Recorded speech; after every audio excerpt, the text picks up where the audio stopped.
안녕하세요. 저는 두돌된 딸을 키우는 40대 여자입니다. 평소 즐겨 듣는 채널에 제 사연이 소개될 거란 생각만으로도 괜스레 떨려오네요. 그럼 시작해 볼게요. 저와 남편은 10년차 부부였습니다. 연애도 오래 했던 터라 느끼기엔 20년은 좋게 산 부부 같은 느낌이었어요. 풋풋 설렘 이런 단어와는 거리가 멀었지만 저희만 느낄 수 있는 특유의 그 편안함이 전 좋았어요. 남편과 전 자연 임신이 되지 않아 병원에 가서 검사도 받고 시험관 시술도 병행했지만 임신이 되지 않았어요. 거듭된 실망과 실패에 저흰 지쳐갔어요. 그럴 때마다 남편과 저는 서로를 보듬어 주었고 지난 10년 동안 크게 싸운 적이 없었죠. 그만큼 눈빛만 보아도 잘 알고 자신보다 서로를 위해 배려한다고 생각했어요. 남편과 저 사이엔 애틋함이 감미된 우정이 있다고도 생각했죠. 한없이 괜찮다며 잘 될 거라고 하는 남편과는 달리 아버님은 한없이 절 구박했어요. 친구들 이야기를 들어보면 이런 경우 어머님이 나서서 난리를 부리고 아버님은 한 발 물러서 지켜본다고 하던데 저희 시댁은 정반대였어요. 며느리 사랑은 가뿐히 버려버린 아버님은 고약하기가 하늘을 찔렀어요. 입만 떼셨다 하면 어쩜 그렇게도 주옥 같은 망언을 하시는지. 결혼 3, 4년 차까진 매번 아버님을 뵐 때마다 놀라움의 연속이었어요. 아버님의 한마디에 울고 웃던 전 어느새 결혼 10년 차가 되었고 이젠 아버님의 100마디도 가뿐히 받아치는 며느리가 되었어요. 애도 못 가지는 것이 음식간도 못 맞추는구나. 어느 것 하나 간이 딱 맞는 게 없어. 이걸 먹으라고 만든 게야? 그러게요. 제가 왜 그랬을까요? 진작 이혼시켰어야 했거늘. 내가 심성이 이렇게나 곱다. 너 같은 것도 며느리라고 내치지도 못하고 그 긴 세월을 네 꼴을 보고 살고 있는 걸 보니 말이다. 그러게요. 아버님이 못하시면 저라도 이혼하자고 했어야 했는데 제 심성이 고와서 그 모진 핍박에도 아버님이 부르시면 쪼르르 달려와서 또 이 꼴을 당하고 있네요. 저 고약한 것 애도 못 가지는 것이 입만 살아서는 네 꼴 보니 밥도 안 넘어간다. 얼른 집으로 가. 아버님, 갈 때 가더라도 제가 차린 밥은 좀 먹고 갈게요. 오늘 아버님 아들도 늦는다고 해서 집에 먹을 것도 없단 말이에요. 애는 못 가지지만 배는 고파요, 저도. 제 입장에선 참다 터져 이제야 할 말을 하는 것이었지만 아버님 입장에선 이런 제가 되바라지다라고 생각하셨죠. 본인이 저에게 어떻게 했는지는 전혀 기억하시는 분이 아니니까요. 이런 상황이 저도 물론 좋을 리 없었어요. 그래서 연락을 피하거나 호출에 응하지 않으니 글쎄 아버님께서 저희 집으로 직접 찾아오시더라고요. 그 뒤에 저희 집에 일어난 일은 말하지 않아도 익히 잘 아시리라 믿어 의심치 않습니다. 아버님이 돌아가시고 난 뒤 집에 돌아온 남편이 화들짝 놀라며 이런 말을 했어요. 뭐야, 집에 도둑 들었어?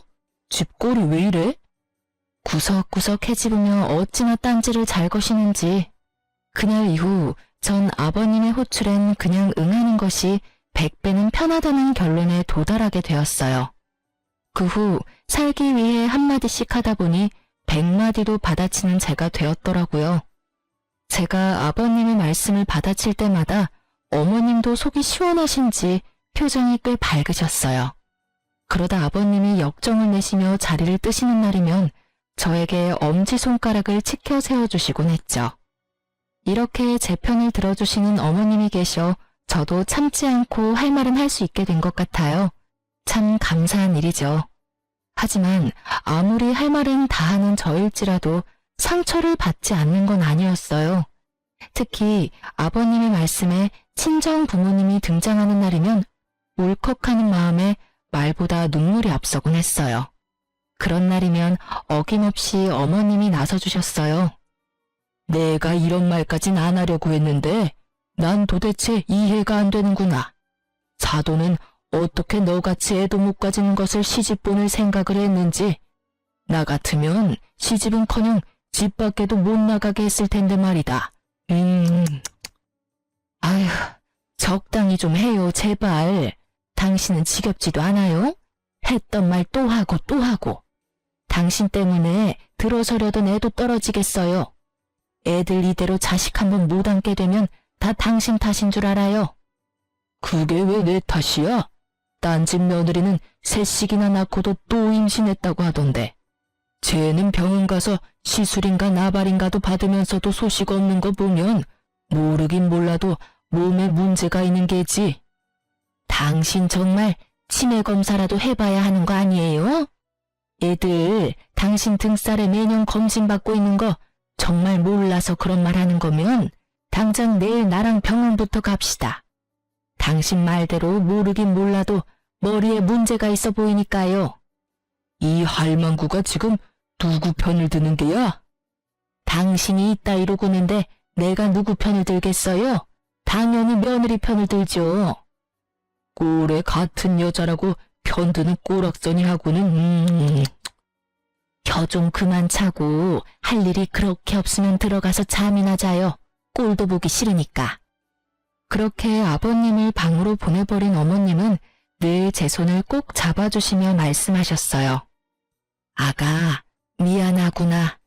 내가 이렇게 대신 사과할 테니 마음에 너무 담아두지 마라.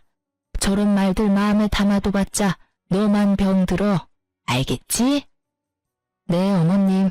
걱정 마세요. 하루 이틀도 아니고 저 괜찮아요.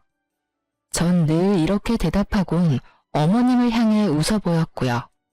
그러던 결혼 10주년을 며칠 남기지 않은 어느 날, 저에게 기적이 찾아왔습니다. 축하드립니다. 임신입니다. 네? 정말 임신이에요? 예, 산모님. 그동안 정말 고생 많이 하셨어요. 노산이라 조심 또 조심하셔야 합니다. 이번에도 당연히 아니겠지 하는 마음에 찾은 병원이라서 더 기뻤어요. 진료실에서 어린아이처럼 방방 뛰고 말았죠. 특히 그 산모님이라는 호칭이 어찌나 좋았는지 몰라요. 병원을 나서는데 그야말로 구름 위를 걷는 기분이더라고요.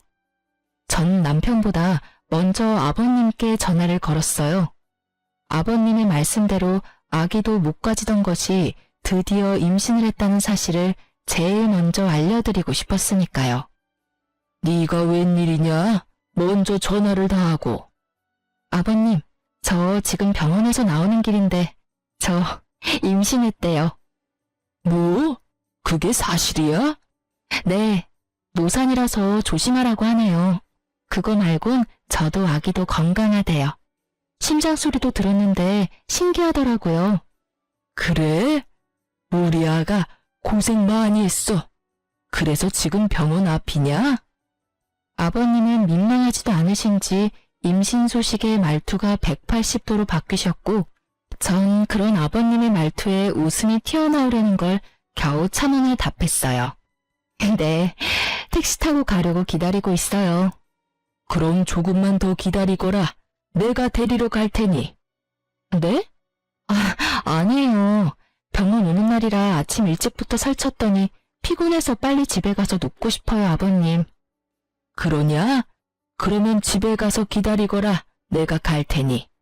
혹시나 먹고 싶은 거 있으면 문자 보내놓으렴 아가.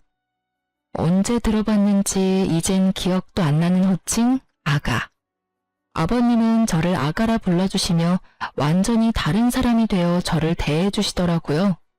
달라도 너무 다른 언행에 당혹스럽기도 했지만 앞으로 펼쳐진 행복한 미래를 생각하니 꼭 나쁘지만은 않았어요. 이제 고생 끝, 행복 시작이라고 생각했던 것도 같아요. 아버님은 그날부터 임산부에게 좋다는 것은 다 사오셨고 어머님은 조금이라도 무리를 하면 안 된다며 집으로 도우미를 불러주셨어요. 그리고 남편은 그동안 고생했다며 울더라고요. 당신 그동안 고생 많았지? 미안하고 고마워. 나만 고생했나 뭘? 당신도 고생했지. 그런데 당신 울어? 눈물이 계속 나네. 어이구, 남자가 울기는. 하긴 그동안 우리 고생한 거 생각하면 남자 여자 상관없이 대성통곡을 하고도 남지 뭐. 여보, 우리 이 아기 세상 밖으로 나올 때까지 잘 지켜주자. 알겠지? 알겠어. 남편과 전 임신 전보다 애틋해졌다고 생각했어요. 그것이 제 착각이라는 걸 금방 알게 되었지만요. 어찌되었든 그때 전 행복했어요. 혹시나 하는 마음에 하루하루가 노심초사였지만 그조차도 행복하더라고요. 뱃속의 아기는 잘 자라주었고 남편이 바빠 함께 검진 간 적이 없다는 것만 빼면 남편에게 불만도 없었고 사이도 좋았어요. 무엇보다 아버님이 너무 잘해주시니 그것만으로도 너무 좋았죠. 그렇게 전 결혼 생활 10년을 통틀어 가장 행복한 시간을 보내고 있었어요. 제 행복이 끝나던 날은 뱃속의 아기가 딸이라는 소식을 들은 날이었어요. 전 전화를 기다리고 계실 아버님께 전화를 걸었어요. 아버님, 저예요. 뭐래니? 아들이지? 그치? 그게요, 그게 말이죠. 딸이래요. 뭐? 딸이래요, 아버님. 제 차 딸임을 확인한 아버님은 그냥 전화를 끊어버리셨어요. 섭섭해 하실지는 알았지만 생각보다 과한 반응에 당황스러움이 몰려오며 걱정이 되더군요. 제 우려는 현실이 되었고 아버님의 귀한 대접은 더 이상 없었습니다. 대접은커녕 임신 전보다 더 심해지셨죠. 저도 상황이 그렇게 되니 더는 당하고만 있을 순 없겠더라고요. 제 아기를 지켜야 했으니까요. 너 당장 집에 좀 와서 일 좀 거들거라. 오늘 점심엔 해물탕이 먹고 싶으니 장도 좀 봐서 오고. 저번엔 꽃게가 적어서 영 별로더라. 이번엔 많이 좀 사오너라. 남으면 꽃게찜도 좀 하고. 죄송한데 저 못 가요, 아버님. 무엇이 어째? 저 노산이어서 조심해야 하는 거 아시잖아요. 저번에도 아버님이 부르셔서 갔다가 무리하는 바람에 밤에 배 뭉쳐서 혼났어요, 아버님. 앞으로 아버님이 아무리 부르셔도 안 갈 거니 그런 줄 아시고 저 기다리지 마세요. 누가 들으면 아주 큰일이라도 한 줄 알겠구나. 그리고 임신했을 때일수록 많이 움직여야 한다. 잔말 말고 얼른 오지 못해? 네, 전 안 갈 거예요. 그리고 저 노산이라고 조심해야 한다고 집 밖에도 웬만하면 나가지 말라고 하신 건 다름 아닌 아버님이셨잖아요. 그땐 네 뱃속의 아기가 아들인 줄 알았을 때의 얘기고 지금은 상황이 많이 달라지지 않았느냐? 내가 왜 낳아봤자 아무짝에 쓸모도 없는 딸까지 신경 써야 하느냐 이 말이다. 정말 너무하세요, 아버님. 딸이든 아들이든 다 똑같은 아버님 손주라고요. 어떻게 이렇게까지 변하세요? 처음엔 그렇게 귀하게 대해주시더니 이젠 온갖 굳은 일은 다 시키시잖아요. 그때 이야기는 꺼내지도 마라. 그 뱃속에 든 것이 딸인 줄도 모르고 몸에 좋다는 것 다 갖다 먹인 거 생각하면 장기가 다 꼬이는 기분이니까. 아, 그러세요? 그럼 제가 더더욱 하면 안 되겠어요, 아버님. 딸이나 가진 제가 아버님 앞에서 얼쩡거리다가 진짜 아버님 장기라도 다 꼬여버리면 어째요? 뭐야? 너 지금 나한테 악담 퍼붓는 게야? 아니요. 진심에서 나오는 걱정이에요. 그럼 저 배가 또 뭉쳐서 쉬어야겠어요. 들어가세요, 아버님. 전화를 끊어버린 전 아버님이 또 찾아오시진 않을까 걱정스러웠지만 다행스럽게도 어머님이 잘 막아주셨는지 그런 걱정은 덜 수 있었어요. 하지만 혹시나 하는 상황이 있을 수도 있으니 남편에게도 말을 했어요. 여보, 잠깐 얘기 좀 해. 중요한 얘기야? 내일 하면 안 될까? 나 오늘 좀 피곤한데. 중요한 이야기야. 저의 단호함에 남편은 귀찮아 죽겠다는 얼굴로 제 옆에 앉더군요. 아, 뭔데? 당신이 아버님께 전화 좀 해줘. 우리 아기 여자인 거 아시고 나선 나한테 또 시작하셨어. 아니, 더 심해지셨어. 노산이라고 또 조심해야 한다고 난리치실 때는 언제고 요즘엔 틈만 나면 불러서 일 시키신다고. 오늘 또 전화 와서 난리치시길래 난 앞으로 못 간다고 그랬으니까 당신이 전화해서 무사히 출산할 때까지 나 좀 괴롭히지 마시라고 해줘. 당신이 못 간다고 했으면 됐지. 나까지 굳이 전화해서 그런 말을 해야 해? 당신 기억 안 나? 임신하기 전에 내가 아버님이 오라는 거 무시했다가 우리 집에 찾아오셔서 냉장고 안 다 뒤집어 놓으시고 옷장 다 헤집고 심지어 욕실 수건까지 다 꺼내서 다시 빨라고 하셨잖아. 혹시나 이번에 또 찾아오셔서 그러시면 어쩌냐고.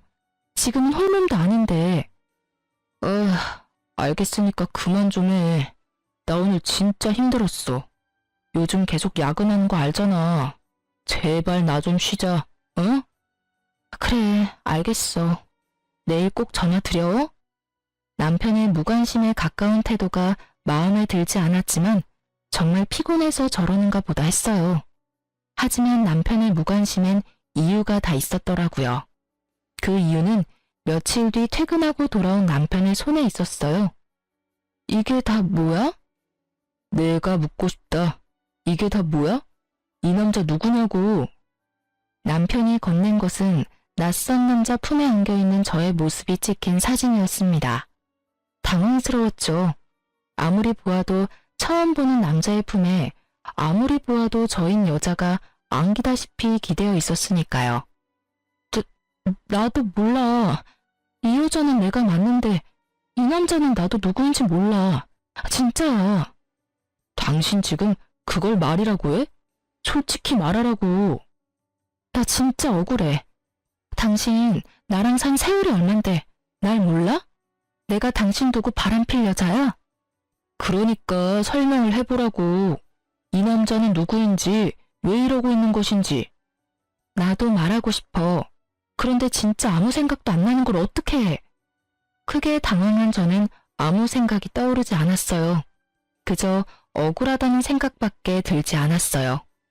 전 손톱을 물어뜯으며 사진 속 상황을 떠올리려 했었고, 그런 저를 보던 남편은 충격적인 말을 꺼냈어요. 당신, 솔직하게 말해봐. 뱃속의 아기 내 자식이 맞긴 해? 뭐? 당신 방금 뭐라고 그랬어? 당신 자식이 맞냐니? 그러면 우리 아기인데 당연히 당신 자식이지. 누구 아기겠어? 아니, 상황이 그렇잖아. 갑자기 이런 사진을 회사로 오지를 않나. 당신은 자세한 설명도 없이 억울하기만 하다고 하지.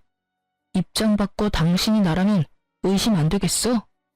나 이 사진 보는데 진짜 당신한테 배신감도 들고 믿을 수도 없어서 당장 이혼하고 싶은 거. 우리 함께한 세월이 있으니 마지막으로 변명이라도 들어보려고 온 거야. 그런데 아무 말도 못하는 당신 보니까 정말 실망스럽다. 전 정말 억울해 미칠 것만 같았습니다. 정말 기억이 안 나서 할 말이 없는 것인데 없는 기억을 만들어낼 수도 없는 노릇이고 너무 억울하더라고요. 아무 말도 하지 못하고 남편이 하는 말만 죄인처럼 듣고 있던 그때 제 머릿속에 번쩍하고 기억 하나가 스쳐가더라고요. 사진 속 그날의 기억이요. 전 최대한 차분히 그날의 기억을 남편에게 전달하려 애썼어요. 아, 나 기억났어. 그날 어머님이 편찮으시다는 연락받고 식사라도 챙겨드려야겠다 싶어서 장 보고 나오던 길이었는데 그 남자랑 부딪혔어. 그 바람에 장 본 걸 다 떨어뜨렸고 급하게 줍고 일어나는데 갑자기 너무 어지러운 거야. 당신도 알잖아. 나 임신하고 빈혈 심해진 거. 내가 갑자기 비틀거리니까 그 남자가 부축해주더라고. 나도 너무 어지럽고 쓰러질 것 같아서 모르는 사이에 기댄 것 같은데 그 타이밍에 이런 사진이 찍혔나 봐. 그러고 나서 그 남자가 가방에 임산부 배지를 보고선 날 부축해서 택시 타는 곳까지 데려다 주더라고. 정말 그게 다야. 남편은 헛웃음을 지어 보였지만 사진의 진실은 이것이었어요. 심지어 제가 그 남자에게 기대었다는 것도 사진을 보고 알았을 정도로 찰나의 순간이었고요. 저의 설명에도 남편의 눈빛은 차가웠고 저는 지은 죄도 없는데 괜히 남편의 눈치를 살피고 있었어요. 그 순간 남편의 입에선 단 한 번도 상상할 수 없는 말이 흘러나오더라고요. 우리 이혼하자. 뭐? 이혼? 당신 진심이야? 나 당신 못 믿겠어. 지금 당신이 하는 말 다 거짓말 같고 당신 뱃속에 있는 아기도 의심스러워. 당신 내 성격 알지? 한 번 아니면 끝인 거. 지금이 그래. 이미 당신을 의심하기 시작해버렸고 쉽게 돌릴 순 없을 것 같아. 여보, 진짜 아니라니까. 내가 어떻게 해주면 믿을래? 그래, 유전자 검사라도 해줘? 그럼 되겠어? 다 오해라잖아. 이런 일로 우리가 이혼한다니 그게 말이나 된다고 생각해? 그 뒤로도 저는 남편을 설득했지만 소용없더라고요. 남편은 확고했고 저의 애원에도 단호하게 뿌리친 남편은 간단한 짐을 챙겨 집을 나가버리더라고요. 믿기지 않는 상황에 눈물도 나지 않았어요. 고작 이런 사진으로 17년 세월이 물거품이 되어버렸다는 사실이 아무리 생각해도 믿기지 않았으니까요. 전 뜬 눈으로 밤을 지새웠고 시부모님의 도움을 구해보고자 시댁으로 향했어요. 대문 앞에 선 저는 크게 심호흡했어요. 어떻게 말을 꺼내야 할지 모르겠더라고요. 숨을 고른 전 벨을 눌렀고 인터폰을 통해 아버님의 목소리가 들려왔어요. 누구세요? 저예요, 아버님. 문 좀 열어주세요. 문은 열리지 않았고 대신 아버님이 나오셨어요. 손에 물이 가득 담긴 대야를 든 아버님이요. 지금 뭐 하시는... 아버님은 대야 가득한 물을 저에게 들이부으셨고 전 그야말로 물에 빠진 생쥐꼴이 되었어요. 갑작스러운 물벼락에 깜짝 놀란 제가 소리를 지르니 아버님이 더 큰 소리로 호통을 치더라고요. 여기가 어디라고 찾아와? 네, 다 들었다.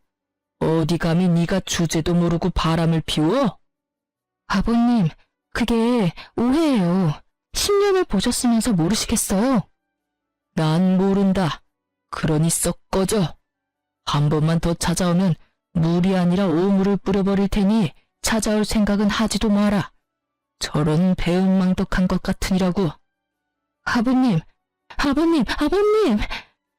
저는 애타게 아버님을 불러보았지만 아버님은 참 냉정히도 들어가 버리시더라고요. 진짜 딴 남자한테 곁눈질이라도 준 적이 있었다면 이렇게 억울하진 않았을 텐데. 오해에서 비롯된 상황 때문에 물벼락까지 맞아버리니 말 그대로 미치고 팔짝 뛰겠더라고요. 전 그대로 남편의 회사로 찾아갔고 회사 앞에서 웃으며 나오는 남편과 마주할 수 있었어요. 처참한 몰골의 저와는 달리 밝게 웃는 남편을 보는데 배신감이 확 밀려오더라고요. 쫄딱 젖은 저를 발견한 남편은 밝았던 표정은 온데간데 없어지고 잔뜩 굳은 표정으로 저를 인적 드문 골목으로 데리고 갔어요. 지켜보는 눈이 사라졌다 싶으니 저를 잡았던 손을 신경질적으로 놓고는 말을 꺼냈어요. 당신 제정신이야? 회사 앞에 찾아오면 어떻게 해? 그것도 이 꼴을 하고선 누구 개망신 주려고 작정한 거야? 도대체 생각이 있어 없어? 당신은 지금 당신 망신당할 걱정밖에 안 돼?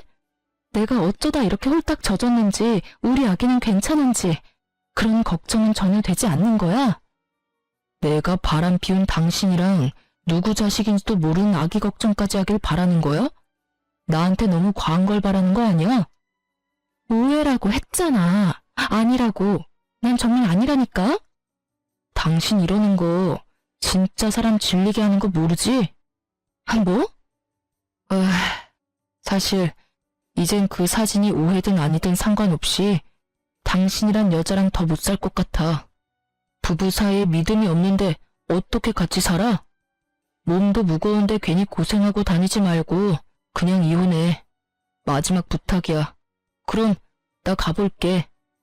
남편과 저 사이엔 그래도 우정 정도는 남았겠지 했는데 냉정하게 돌아서는 남편을 보니 저도 오만정이 떨어지더라고요. 그러면서 모든 상황이 받아들여지며 그제야 눈물이 나기 시작했어요.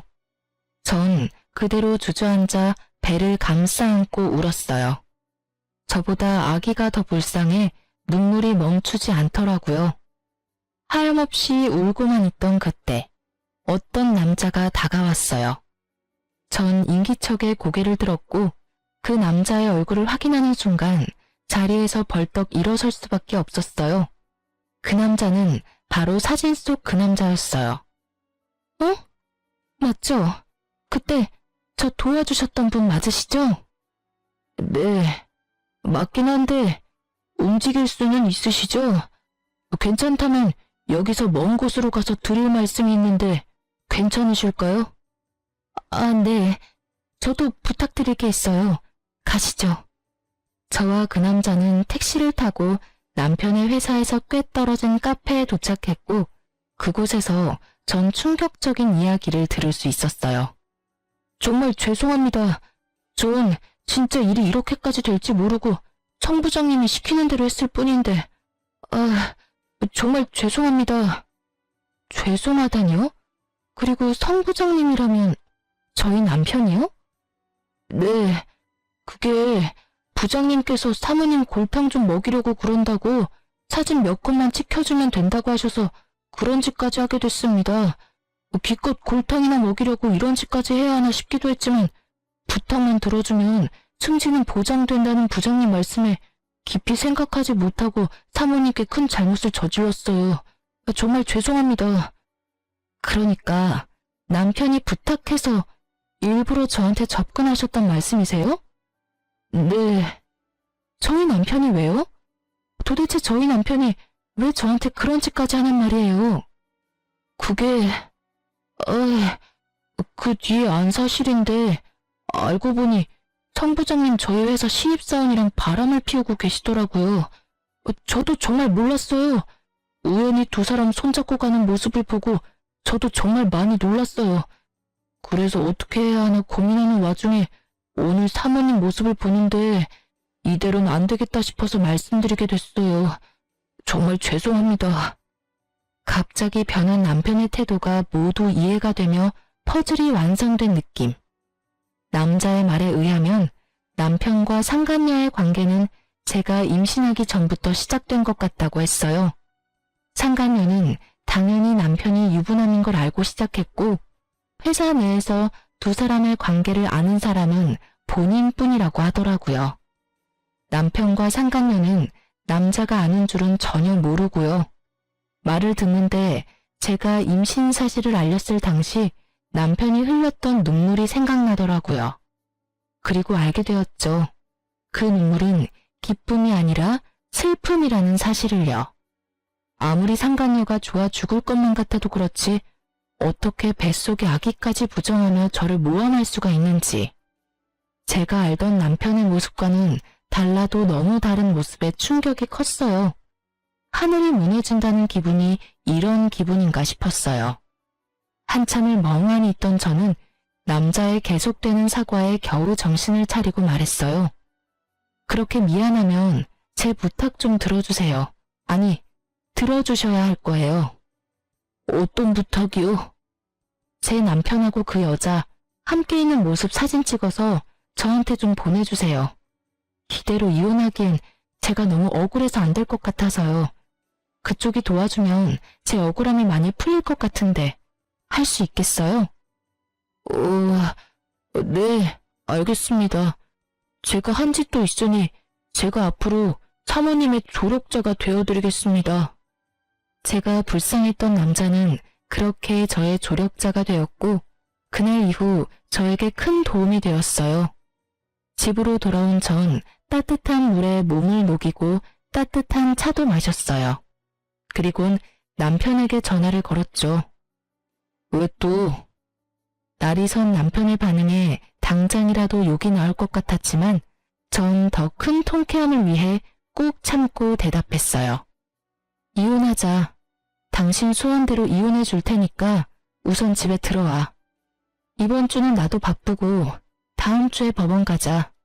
법원 가기 전까진 집에 들어와서 남편으로 해야 할 도리를 다해.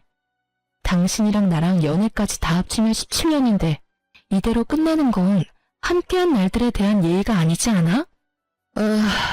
그래. 내가 집에만 들어가면 확실하게 이혼은 하는 거지? 당신이 이혼하지 말자고 울고불고 매달려도 할 거니까 집에나 들어와. 그리고 이 집은 내가 가질게. 이 집 살 때 내 돈이 더 들어갔던 거 기억하지? 나머지 당신 돈은 내가 10년 동안 당신 집에 일해준 노동비, 일시불로 결제했다고 생각해. 괜찮지? 아, 그래. 그러자. 그럼 다음 주에 법원 가는 걸로 알고 있을게. 이혼이 급한 남편은 제 요구를 받아들였고 전 쉽게 집을 챙길 수 있었어요. 그날 저녁 남편은 11시가 넘어서야 집으로 돌아왔고 거실 소파에서 자더군요. 전 잠든 남편을 재차 살피곤 조용히 남편의 휴대전화를 들고 방으로 들어왔어요. 당연히 비밀번호가 설정되어 있었지만 문제가 될 것이 없었어요. 저에겐 든든한 조력자가 있었으니까요. 저의 조력자는 제가 비밀번호 때문에 고민하자 자신에게 맡겨달라 하더니 하루 종일 남편을 쫓아다닌 것인지 그날 저녁 비밀번호를 알아내 알려주더라고요. 그 덕분에 저는 남편의 비밀번호를 손쉽게 풀어 증거를 수집할 수 있었어요. 문자를 살펴보던 저는 예상치 못한 대화를 보게 됐어요. 그것은 남편과 아버님의 대화였는데 내용이 충격 그 자체였죠. 알고 보니 아버님은 남편에게 여자가 생긴 것을 진작 알고 계셨고 제가 임신을 하니 정리하라고 하셨다가 뱃속의 아기가 딸임을 아시곤 저희의 이혼을 부추기다 못해 저를 모함할 계획까지 친히 세워주셨더라고요. 대화를 나눈 시간을 보니 주로 어머님이 주무실 때였고 통화는 주로 어머님이 문화센터에 계실 시간에 한 것을 보아하니 오로지 두 사람의 계획임을 알 수 있었죠. 여자한테 미쳐서 자식을 부정하는 남편이나 손자한테 미쳐서 며느리를 함정에 빠뜨리는 아버님이나 정상이 아니기는 매한가지였죠. 어쩜 그렇게 뻔뻔할 수 있는지. 사건의 전말을 다 알게 된 저는 분노의 힘으로 차곡차곡 증거를 모았고 법원에 갈 때쯤에 증거가 차고도 넘치는 상태가 되었어요. 결전의 날이 되었고 전 남편과 함께 법원으로 들어가기 전 카페에 들러 마지막 인사를 나누기로 했죠. 나 같은 놈 있고 행복하게 잘 살아. 남편 놈은 인재야 죄책감이라도 느껴지는 것인지 눈물을 글썽이더라고요. 이젠 참을 필요가 전혀 없는 저는 이제껏 모았던 사진을 남편 놈의 얼굴에 던지며 말했어요. 눈물 떨어뜨리기 전에 이거부터 봐. 이게 뭐야? 뭐긴 뭐야. 사실 바람은 네 놈이 피고 있었다고 뒷받침해주는 증거들이지.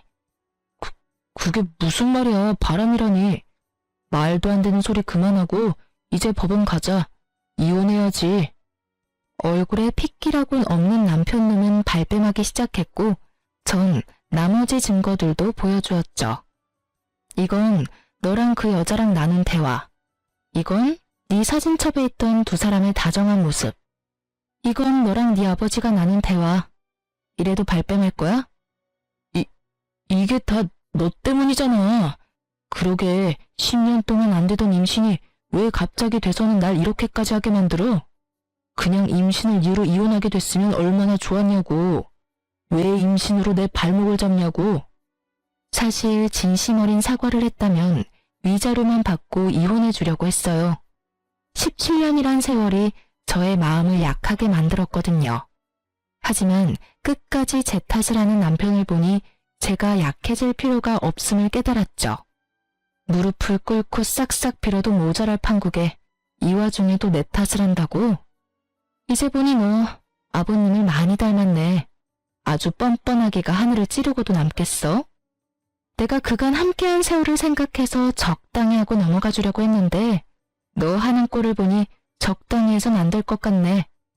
일단 위자료는 당연히 받아낼 거고 상간녀 소송도 진행할 거야. 신입사원이라고 하던데 걔는 돈 좀 있어? 없으면 당신 대신 줘도 되니까 한 푼도 빼지 말고 다 내놔야 할 거야. 상간녀 소송? 꼭 그렇게까지 해야겠어?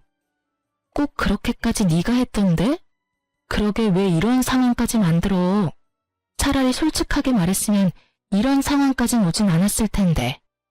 어찌되었든 네가 원하는 이혼은 해줄 테니 돈 아끼지 말고 전부 내놔.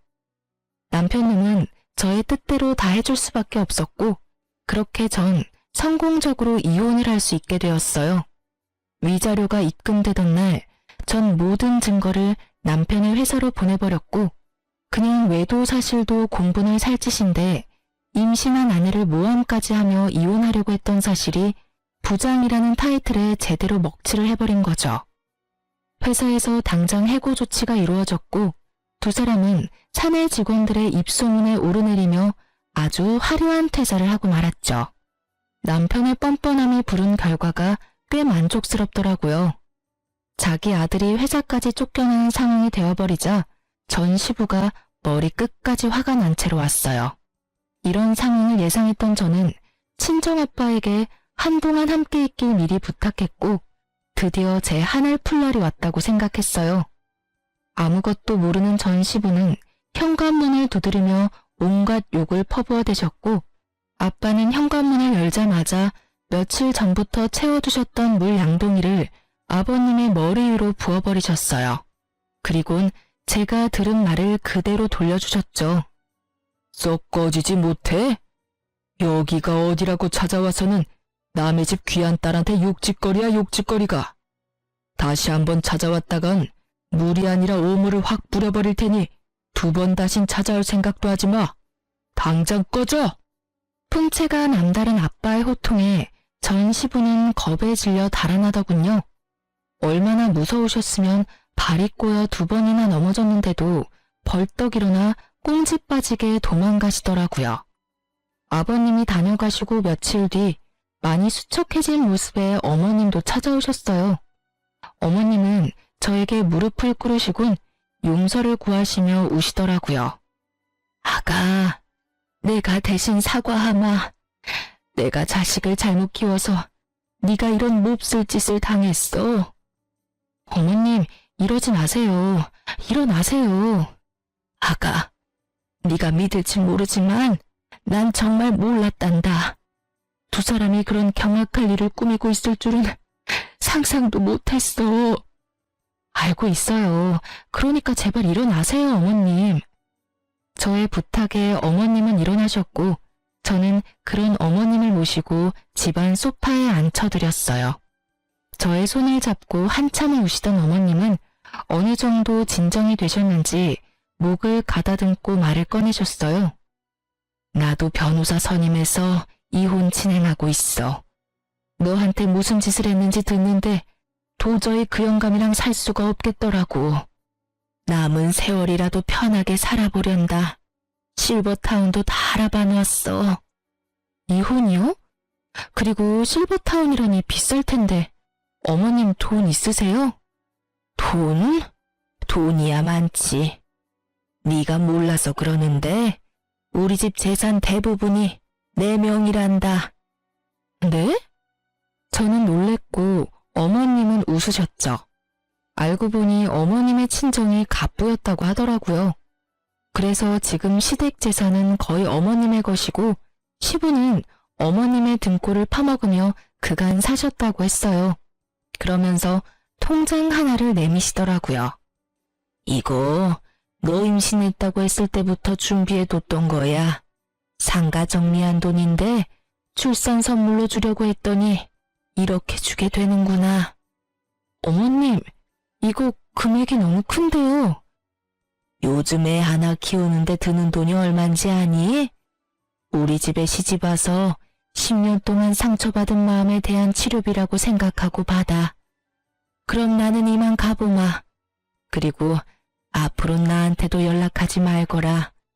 이미 끝난 인연 계속 만나봤자 나쁜 기억밖에 더 나겠니? 행복하게 지내려 마가야. 어머님은 끝까지 저의 편에 서주셨고 어머님은 제가 연락할 수 없게 번호까지 바꿔버리셨어요. 이렇게 다 끝난 것이라 생각했는데 남편과 상간녀가 차례대로 찾아왔어요. 먼저 찾아온 것은 남편이었는데 이전과는 완전히 달라진 태도를 보이더라고요. 여보, 내가 다 잘못했어. 내가 미쳤었나 봐. 갑자기 이러는 이유가 뭐야? 그냥 문득 내가 미쳤었다는 생각이 들더라고.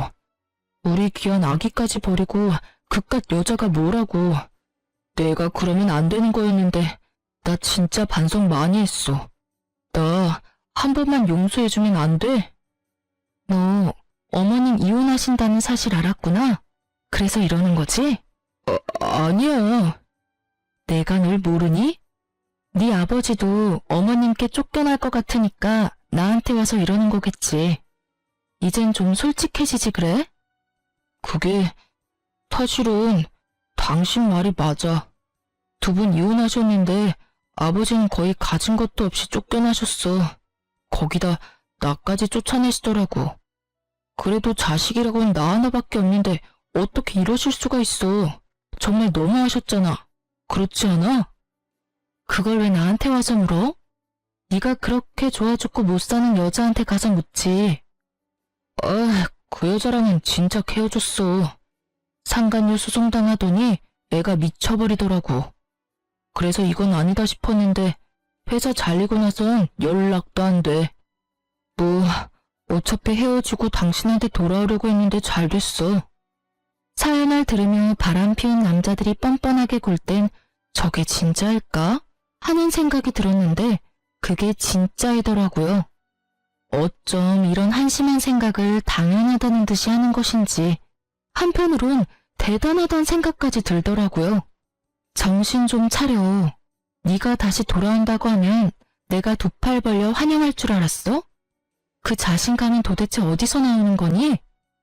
뭐? 당신 나 없으면 꼼짝없이 우리 아기 혼자 키워야 하는데 자신 있어?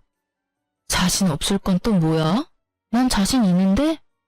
그리고 이제 와서 우리 아기? 네 자식 아니라고 할 때는 언제고 어디 뻔뻔하게 아기를 내세워. 나 진짜 침이라도 뱉고 싶은 걸 겨우겨우 참고 있거든? 그러니까 당장 좀 꺼져. 태교에 엄청나게 방해되니까. 뭐? 꺼져? 끼지 마. 나 당신이 허락할 때까지 한 발짝도 안 뗄 거니까. 잊지 마. 여기 내 집이야. 그리고 나 지금 경찰에 신고할 거거든?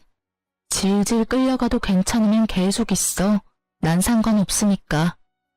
전 남편이 보는 앞에서 112를 눌렀고 남편은 겁이 났는지 걸음아 나 살리라고 하고 도망가더라고요. 어쩜 도망치는 꼴이 전시부와 똑같은지 피는 못 속인다라고 생각했네요. 그렇게 전 남편을 보내고 나니 그 다음엔 상간녀가 찾아왔더라고요. 사실 회사로 증거를 보낼 때 상간녀의 집과 그 부모님들이 일하는 학교로도 증거를 보냈었어요. 상간녀의 집은 교육자 집안이었는데 듣기론 이런 구설수를 제일 기피한다고 들었던 터라 고민 없이 증거를 보냈어요. 상간녀의 죗값은 그 부모가 알아서 주길 바랬으니까요. 저의 뜻대로 된 것인지 저를 찾아온 상간녀의 몰골은 엉망이었어요. 여긴 무슨 일이죠? 사모님, 제가 정말 잘못했어요. 저 부장님이랑 헤어졌어요. 그러니까 저 한 번만 용서해 주시면 안 될까요? 용서? 내 용서가 필요해서 여기까지 찾아왔니? 그게 사실은요. 계속해서 말끝을 흐리는 상간녀에게 전 단호하게 밀어붙였어요. 시간 끌지 말고 본론만 해. 그게 사모님이 저희 부모님 좀 만나주시면 안 될까요? 만나서 다 오해였다고 말씀 한 번만 해주시면 안 될까요? 뭐? 저 회사에서도 잘리고 집에서도 쫓겨났어요. 친구들 사이에서도 소문이 퍼져서 갈 데도 없다고요. 사람 하나 살리는 셈 치고 저희 부모님 만나서 사모님이 저랑 부장님 사이 오해했었다고 한마디만 해주시면 안 될까요? 말도 안 되는 부탁을 하는 상간녀를 보는데 헛웃음이 나더라고요. 남편이나 상간녀나 생각이 어쩜 이렇게도 없는지. 그야말로 뻔뻔한 환상의 커플이다 싶었어요. 야, 생각을 좀 해봐. 내가 그런 부탁을 들어줄 것 같아? 제발요. 제가 이렇게 빌게요. 이렇게 빌든 저렇게 빌든 난 그 부탁 절대 들어줄 생각 따위 없어. 내가 웬만하면 뱃속에 아기도 있고 해서 이 정도 선에서 끝내주려고 했거든? 남의 인생 망쳐봤자 뭐하겠어. 그렇다고 해서 내 인생이 돌아오는 것도 아닌데. 그런데 너 이러는 꼴을 보니 안 되겠다. 이미 저한테 할 수 있는 건 다 하셨잖아요. 아직도 하실 게 남았어요? 남았지. 지금까진 네가 가진 것들이 사라졌지? 앞으로는 네가 가질 것들을 사라지게 할 거야.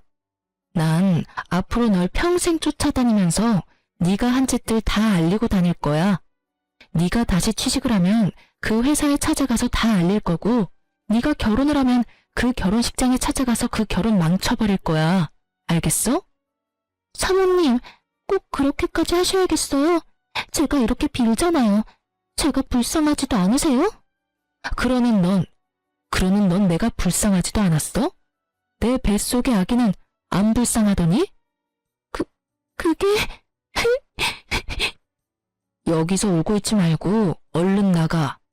너희 부장님한테 했던 것처럼 너도 경찰에 신고해버리기 전에 내 눈앞에서 썩 꺼져. 끝까지 물린 상간녀는 결국 울음을 터뜨렸고 전 꼴도 보기 싫어 상간녀를 내쫓아버렸어요. 사실 상간녀에게 말한 것처럼 평생 쫓아다닐 생각은 없어요. 저런 사람에게 제 남은 평생을 바쳐 복수하고 싶은 마음도 추호도 없으니까요. 다만 제가 그렇게 말함으로써 앞으로 상간녀에게 있을 축복의 날에 단 1초라도 불행을 줄 수 있다면 그걸로 족할 것 같았어요. 이로써 저의 복수는 끝이 났어요. 조력자에게 들은 말론 전 남편은 전 재산을 모아 시부와 함께 작은 집에 새들어 살고 있다고 하더라고요. 취업 준비는커녕 전화번호도 바꾸고 자취를 감춰버린 어머님을 찾아 헤매는데 온 시간을 허비하고 있다고 하네요. 아직 정신 차리려면 멀었다고 느꼈어요. 아마 지금 얻은 그 집에서 벗어날 순 없을 거예요. 한평생 어머님의 등골만 빼먹은 전 시부와 상간녀의 위자료까지 대신 주느라 통장이 텅텅 비어버린 전 남편. 그 둘이 함께 좁은 집에서 오손도손 살아보라죠 뭐. 전 많은 일을 겪었던 터라 걱정이 많았는데 우려와는 달리 무사히 출산했습니다. 진통만 7시간을 하고 결국 제왕절개를 하게 되었을 땐 좀 억울하기도 했지만 딸을 보는 순간 그 억울함이 눈 녹듯 사라지더라고요. 처음 딸을 안던 그 순간이 아직 기억에 생생하네요. 혼자 애를 낳아 키우겠다는 저를 보며 부모님은 강하게 반대하며 우려를 표하셨지만 요즘은 손녀 바보가 다 되셨어요. 딸이 제 어릴 적 모습과 똑 닮았거든요. 그래서 그런지 그렇지 않아도 사랑스러운 딸이 더 사랑스러워요. 그리고 전 요즘 친정에서 지내고 있어요. 처음엔 몸조리만 하고 나갈 예정이었는데 부모님의 반대로 친정에 눌러앉게 되었어요. 아무리 부모님이라지만 폐를 끼치는 것 같아 고민했는데 요즘 부모님이 딸을 보며 행복해하시는 모습을 보니 괜한 고민이었단 생각이 들어요. 100일의 기적을 기다리던 때가 엊그제 같은데 어느새 제 딸은 2번째 생일을 치렀어요. 저번 주부턴 어린이집도 다니고 있고요. 작은 등에 매달린 큰 가방이 어찌나 귀여운지. 그런 딸의 모습이 요즘 저의 웃음 버튼이랍니다. 이제 저도 다시 세상에 나가보려고 해요. 그래서 요즘 딸이 어린이집 간 사이에 상가를 보러 다니고 있어요. 아파트 상가에 작은 반찬 가게 하나 차리면 좋을 것 같더라고요. 다른 건 몰라도 10년이 넘도록 시부의 까다로운 입맛을 맞춰 요리하다 보니 음식 하나는 기가 막히게 잘 만들거든요. 이혼할 당시 그런 생각을 많이 했던 것 같아요. 나 혼자 잘할 수 있을까? 혹시라도 딸이 날 원망하면 어떡하지? 이런 생각이요. 아직까진 딸의 생각은 알 수 없지만 다른 한 가지는 분명하게 말할 수 있어요. 전 혼자 잘해왔고 앞으로도 잘할 자신이 있어요. 생각지 못한 일이 생겨나 힘이 들 때도 있겠지만 그조차도 잘 이겨낼 자신이 차고도 넘쳐요. 이렇게 요즘 전 행복하답니다. 자존감이 바닥을 기던 예전보다 지금이 훨씬 더 행복해요. 앞으로도 더 행복할 거고요. 이로써 길었던 제 사연은 끝이 났네요. 저의 긴 하소연과 같은 사연 들어주셔서 감사합니다.